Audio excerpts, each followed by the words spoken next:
Приятели, Николай от Домил и Ангел отново са тук.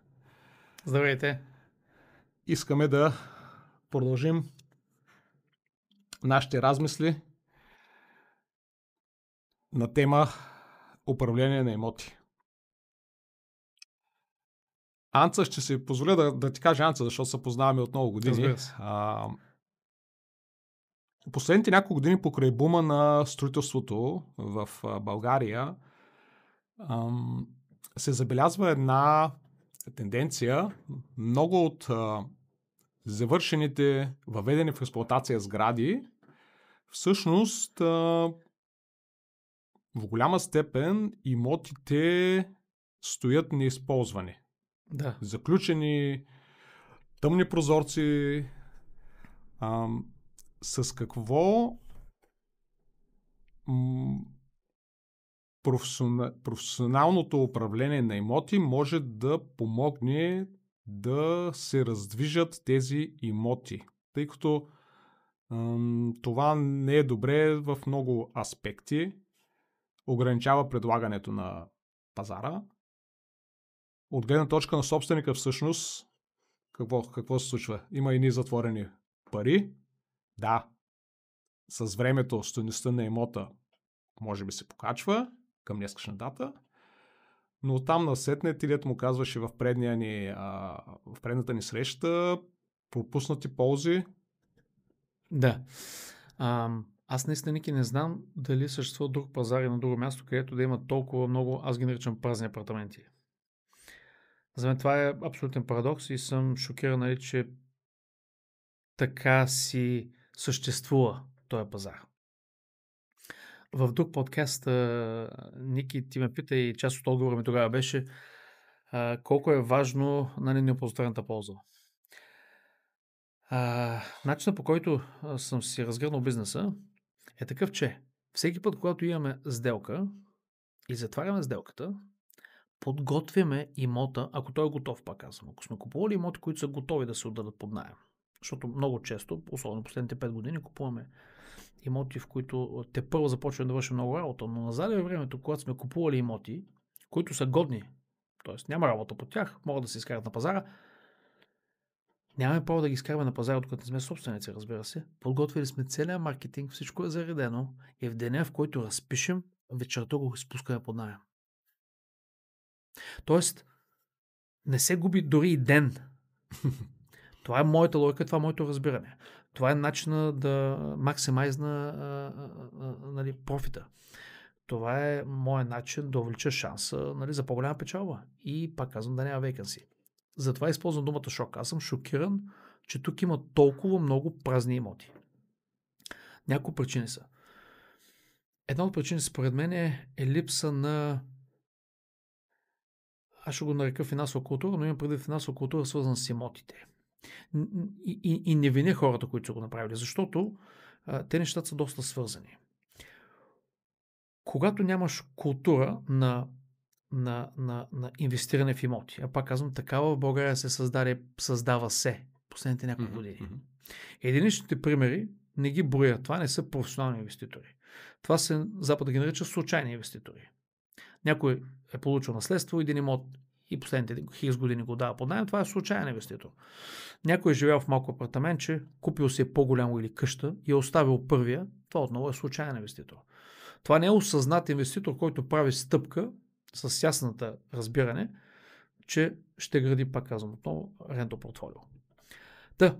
Липсата на тази култура, за културата на инвеститора на недвижими имоти, където пак Запада цени всеки ден, в който имота не е отдаден под наем. Наред с факта, че, както с теб също си говорихме в преден подкаст, няма изградена рамка на услугата property management, управление на имот.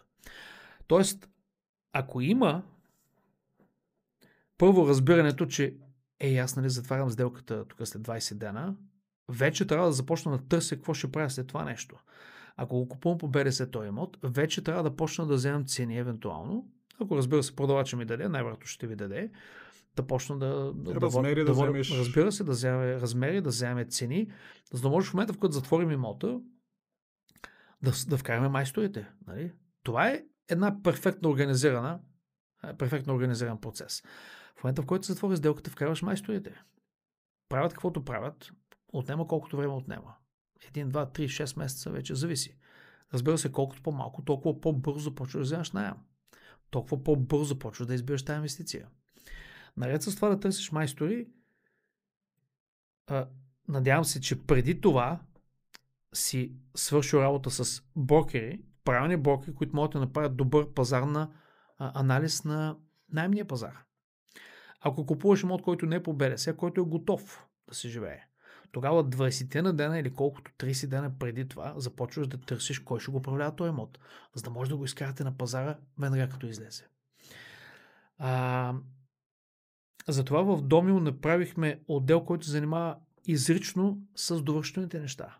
Не по друга причина, а защото има много в момента, според мен, собственици на имоти, които държат имотите си празни вече с години, защото просто не знаят какво да направят. Немалка част, извинявай, немалка част всъщност от така наречените празни заключени имоти се притежават от българи, които към момента живеят в чужбина всъщност и няма няма човек на място, на когото се доверят или да занимават. Нали, най-логично някой роднина, защо да го занимават, нали, те не искат. Тоест тук един project manager може би да е полезен. Прав си. Огромна част от тези празни имоти са или българи в чужбина, или българи, които не са в града. Визирам Варна и знам, че има хиляди апартаменти, които са празни, които са накупени от купувачи, които са в Североизточна България. Разбира се, някои от тях имат малко повече причини, освен просто хайде да затворим едни пари. Много има и такива, които просто казват хайде да затворим едни пари, в които няма нищо лошо. Има други, които казват хей, имам план след хикс години, дъщеря, син, някой ще се нанесе там, ще се мести, студент може би ще има и така нататък. Дори така да е. 2-3 години, реално 2-3 години може да си 30, 40, 50 хиляди в наем. Толкова е просто. Ако са повече годините, да не говорим. Аз знам, че към момента има имоти, които са празни вече 5 години. Нали? Така че за мен си остава абсолютна загадка, нали? И много ще се радвам, ако хората започнат да осъзнават факта, че той е актив. Това е актив, той стои там. И освен покачването на цената, от него те е редно да вземат и наем. Найма е един от, нали, кешфлоу си е, нали, едно от нещата, които получаваме от една дългосрочна инвестиция. Така че да, истински ще се радвам, ако започне някакъв тренд, всички тия празни имоти леко по леко да се оправят и да излизат на пазара, да работят. Какви, може би, грешки допускат собственици на имоти при ценообразуването на наемната цена? Да се върнем малко назад. Ти спомена, че наблюдаваш с годините, че има имоти, които излизат на пазара за наем и няколко месеца стоят, не могат да се намерят наематели, може би защото цената е естествено над пазара. Основната причина, Ники, много често е завишена цена, няма спор, но има и други по-малки причини. Да отделим няколко минути за първоначалното ценообразуване, защото то е изключително важно. Разбира се, всеки собственик на имот смята, че имота му е страхотен. Най-хубавият е единствен на пазара. Абсолютно уникалният, точно така. Много малко са обективни в преценката си. И отново опираме до там какъв е твой approach. Ако ти излезеш на пазара и си казваш всеки ден, в който не съм отдаден под наем, ми е загуба, тогава ще се доближиш до реалната ти цена. Ще бъдеш много по-обективен. Целта на property менеджера е да намери тази цена, на която имота ще се даде възможно най-бързо и която да е най-висока за района. Ако просто се търси една много висока цена, чудесно, но ако тя не се реализира за няколко месеца, какво значение има, че ти си взел 100 лева повече, при условие, че ти 3 месеца не си получавал наем? Нали? ако използваме нашия случай с 1500 лева наем, ако го изкараме този имот на 1700, примерно, 200 лева отгоре, ако 3 месеца не сме взели наем, и това са 4500 лева несъбран наем. Това, че си взел 200 лева отгоре, ти ще ги избираш за 2 години и половина от тия 3 месеца, които не си отдал по наем. Така че много е важно да се направи обективен и правилен анализ в началото. Какво е твоето мнение за договорите за наем, които традиционно, особено, как да кажа, частните лица използват, когато дават имотите си под наем? Тоест, в класическия случай, собственик на един имот, наследствен, да кажем, го дава под наем. Обикновено договорът е не повече от 2-3 страници. Какво е твоето мнение и за устните договорки, които често се срещат? Какво се случва в тези всичките... Да. Ти знаеш моето мнение за устните договорки. За мен това е поредно безумие на пазара. Представи си, че отиваш в банката да вземеш заем и банката ти казва, ето едни пари, ама дай сега ще стиснем ръката и няма нужда да разписваме нещо. Представи си, че каквото и да правиш, го правиш без договор. Нали? Тия договори са там и има причина да са там. Това е единственото нещо, което може да регламентира някакви отношения. Нали така? Всичко устно е неиздържано. За мен една устна договорка е огромен риск, който един хазяин поема. Не е толкова риск за наемателя, колкото за хазяина. Така че аз силно препоръчвам никой да не върши работа с устни договорки. Договор от 2 страници няма никакъв шанс да покрие всички или повечето, пак казвам, възможни рискове в едни взаимоотношения. Колкото по-сериозен е договор, колкото повече клаузи има там, толкова по-малък е шанса тия взаимоотношения да се влошат. Защото реално причината да имаме договори е първо да установим отношенията и второ превентивно всеки да знае какво може и не може да прави. Така че отново никога аз не бих работил с устни договорки и не бих препоръчал на никой да работи с устни договорки. Нещо повече, като управител на имот, не мисля, че бих приел да управлявам имот от клиент, където видиш ли има устна договорка с някакъв наемател. Всъщност, презумпцията на по-сериозен договор за наем е превентивно да пази, защото наемателя така знае по договор все пак, че би имало последствия за някакви нерегламентирани негови действия, да ги наречем, недоброжелателни. Така че един обстоен договор за наем действа и превентивно, действа и в случай, че се стигне до някакви щети, преждевременно напускане на имота. Тоест, ползите за собственика са... Точно така. Всяко действие, така съм тренирал и хората в офиса, всяко действие изхождаме от факта, че може или ще стане проблем. Тоест, договор го правим, за да няма проблеми. Когато вдигаме телефона, правим перфектен customer service, не само да спечелим другата страна, имаме добро отношение към всички наематели или клиенти по същата причина. Тоест, превентивните действия са изключително важни и те в 90% от случаите наистина превентивно карат някои неща да не се случват. Когато първоначално вкараме в точни рамки ситуацията, наемателите наистина повечето пъти се съобразяват и са, да кажем, тихи и кротки. Разбира се, точно така, да, това е. Добрият маркетинг как помага да се намират по-бързо наематели? Помага много. Представи си, аз отдавам имота си под наем и съм сложил една бележка с химикал написан на моя телефон на стъклото и си представи ти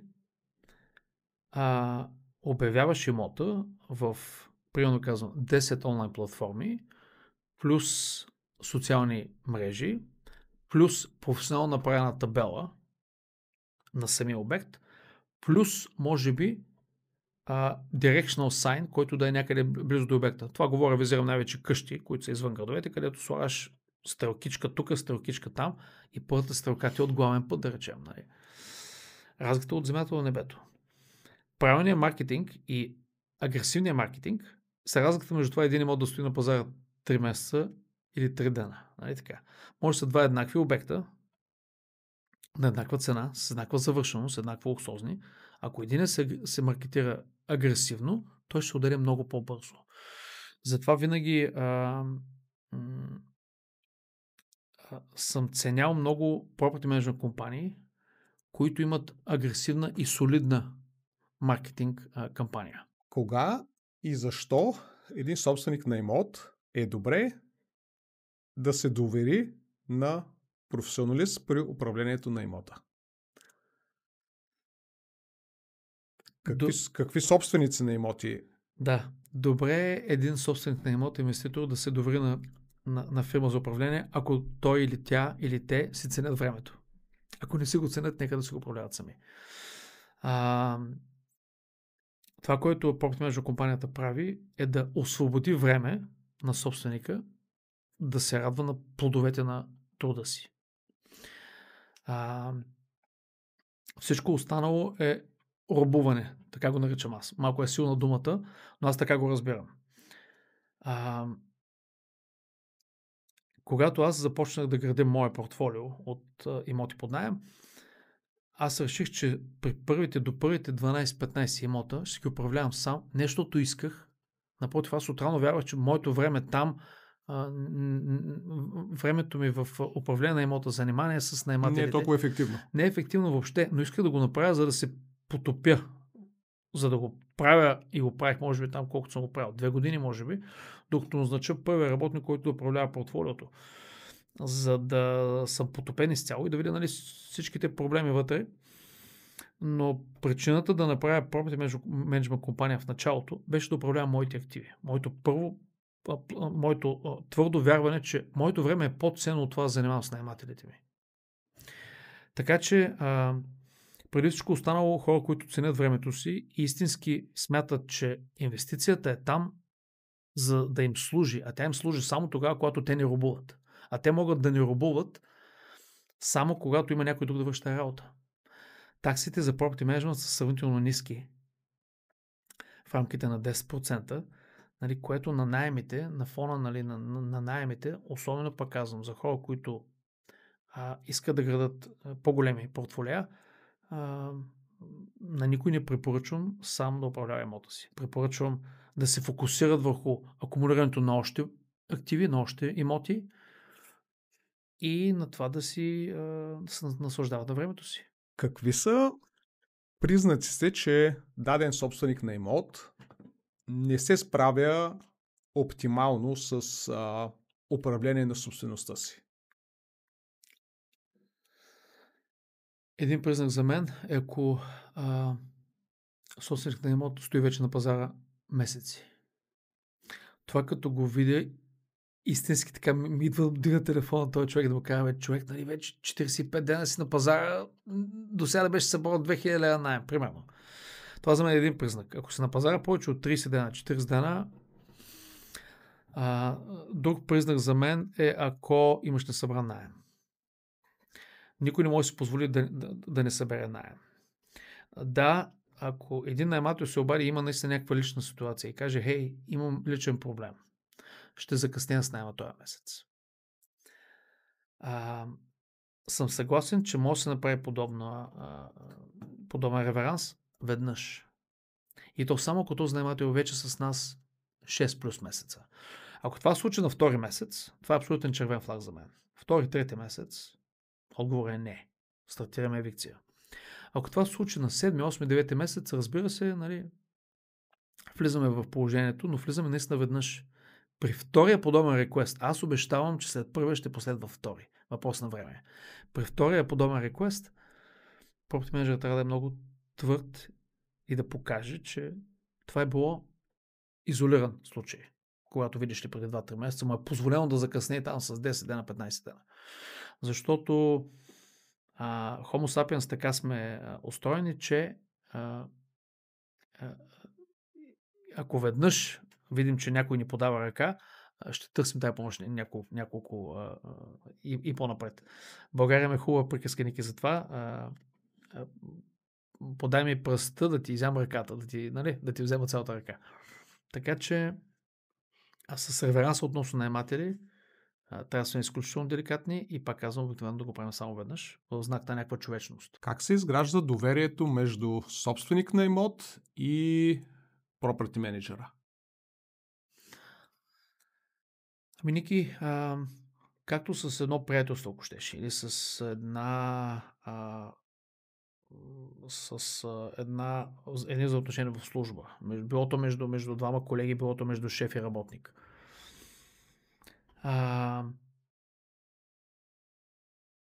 Подобна връзка се изгражда и се гради с времето. Времето може да докаже, че един property менеджер е добър property менеджер. И че нещата, които е говорил в самото начало, е начинът, по който се гледа бизнеса.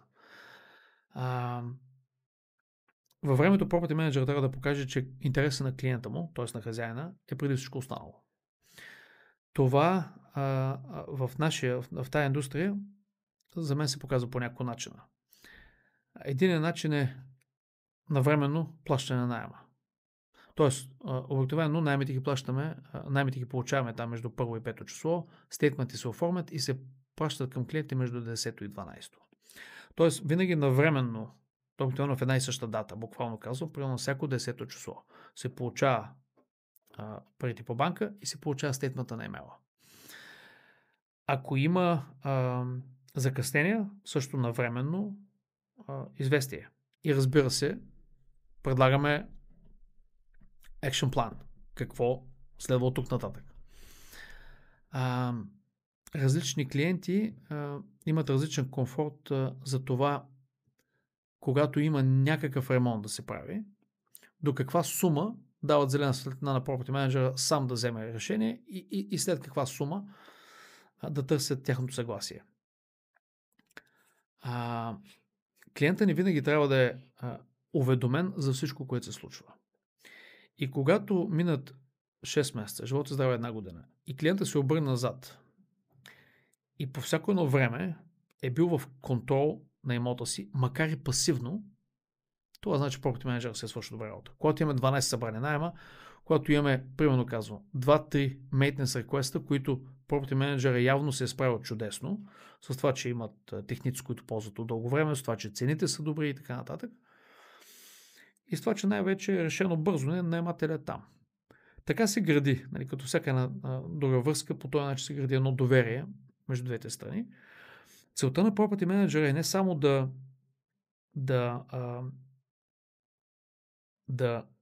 даде добър customer сервис, а да даде отличен customer сервис, защото в този бизнес, както в много други бизнеси, този бизнес чака реферал от този клиент.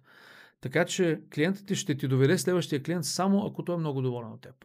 Затова property менеджер е изключително мотивиран това нещо да се случи. Точно така. Препоръките са ключов елемент тук. Така че,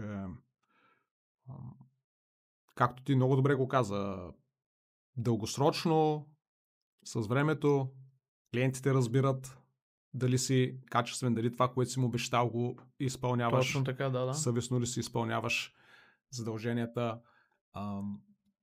Надписваш ли сметките на подизпълнителите за ремонти? Не ги ли надписваш? Точно така, да.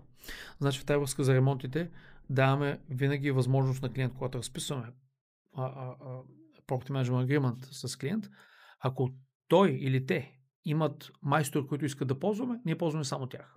Може да е един човек, може да е един... Ако чучето на даден собственик на имот е ВК майстор, разбира се, него ще ползваме. Ако ни кажат, искаме да ползвате ето този човек за това, този за това, ВК, L, поедисване този човек, ние ползваме само тях. За по-големи ремонти, винаги вземем повече от една цена. Тоест имаме 2-3 цени и пак казвам, зависи от комфорта на клиента, ги обсъждаме с клиента. Ето тази цена е така, тази цена е така, тая фирма ще почне тогава, срока за изпълнение или какъв си, и вземем решение заедно. Като практиката е върху офертната цена на изпълнителя за дадена конкретна дейност, примерно за смяна на тръба, професионалиста не си слага надценка, просто определен процент винаги има за така нареченото project management. Точно така, абсолютно да. Всичко е огледално. Точно така. Абсолютно. И е open book policy, така да се каже. Точно така, така трябва да е. Защото има ги и обратните случаи, където се крият офертите, които идват от фирмите изпълнители, на клиента се дава по-различна цена. Сигурен съм, че има такива практики и съм също сигурен, че фирмите, които работят по този начин, ще останат малки, така да се каже, family owned businesses и ще имат сравнително ограничен кръг от клиенти, защото в крайна сметка реномето и имиджа на един бизнес е всичко. Ако един бизнес иска да съществува в следващите 5, 10, 15, 20 години, единствен начин това да се случи, ако има абсолютно безкомпромисно реноме. Всъщност, какъв е профила на човека, който е осъзнал, че има нужда да използва професионалист да му управлява имота? Ще ми е трудно да филтрирам само един профил, но ще ти споделя какви различни профили имаме. Като цяло,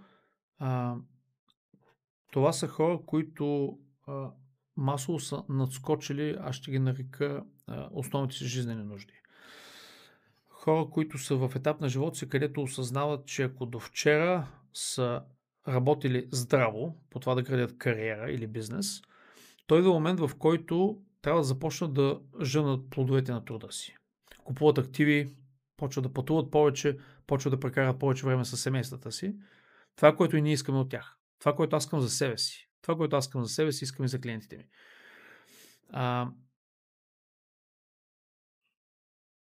Има хора също, за моя голяма радост, млади хора, които достатъчно се едукират и започват от самото начало да го правят това нещо, което за мен наистина е похвално. Тоест, масово инвеститори казват, аз сега имам само тук 3 имота, 4 имота, сам си ги управлявам, не ми е проблем. И разбира се, така е наистина. Но за моя радост виждам млади хора, които започват още от първия имот да го правят както трябва да се прави. Правят анализи на инвестицията, където залагат разхода за отдаването под наем, разхода за менеджирането и когато заложиш тия неща и накрая цифрите ти излизат и вземеш решение по този начин, това е истинската инвестиция. Когато я купуваш и ти в нито един момент не си въвлечен да ходиш да отключваш на майстори, да ходиш да инвестиш на главата, камо ли занимаваш с наематели и такива неща. Но сравнително малко млади хора го правят. По-скоро това са, ако трябва да ги в някакъв сегмент да ги затворя, хора над 40, които пак казвам, вече имат деца, може би поизраснали и са в момент на живота си, когато правят, аз казвам, интелигентни инвестиции. Тоест, излезат на пазара, намират имота, намират после фирма, която да управлява имота и започват да си чакат наймите и да се апрешиетват имотите и да се, да се гради този уелт. Аз искам да благодарим на нашите зрители и слушатели, че са се отделили от ценното време да ни чуят, дано сме били полезни и до следващия път ще го кажем. Благодаря, Ники. И аз благодаря. Чао, чао. До скоро.